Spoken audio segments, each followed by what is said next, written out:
చూసావా ప్రకృతి విపత్తు? నీ మతం, నీ దేవుడు, నీ అధికారం, నీ గర్వం, నీ డబ్బు, నీ హోదా, నీ అహంకారం, నీ ఇల్లు కట్టుకునేటప్పుడు నువ్వు చూసే వాస్తు ముహూర్త బలం ఏది ఏది ఏది ఇక్కడ పనికి రాలేదు. గుళ్ళు, గోపురాలు, మసీదులు, చర్చిలు దేనికి మినహాయింపు లేదు. రాజు బంటు అనే తేడా లేదు. ప్రకృతి ముందు అంతా సమానమే అన్న విషయం గుర్తుపెట్టుకో. వాస్తవానికి ఒక పేదవాడు ఇల్లు కూలితే మహా అయితే చిన్న చిన్న గాయాలు మాత్రమే. అదే ధనవంతుడు ఇల్లు కూలితే కనీసం శవం కూడా దొరకదు. ఇది గుర్తుపెట్టుకో. గట్టిగా బతికితే మహా అయితే 100 ఏళ్ళు, అందులో రాత్రి రూపంలో 50 ఏళ్ళు పోతుంది. మిగిలిన 50 ఏళ్లలో ఏమీ తెలియని పసితనం అంటే బాల్యంలో 10 ఏళ్ళు గడిచిపోతుంది.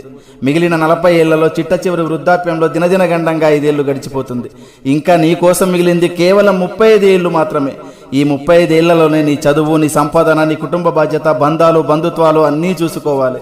కాబట్టి జీవితం చాలా చిన్నది. ఇది తెలియక కులాలు, మతాలు, పార్టీలు అనే పగలు ప్రతీకారాలతో రగిలిపోతున్నారు. ఇది వద్దు. సాధ్యమైనంత వరకు నీ శక్తి మేరకు నీ సమాజానికి నీకు గుర్తుగా ఏదో ఒక మంచి పని చేసే వెళ్ళిపోదాం. Thank you.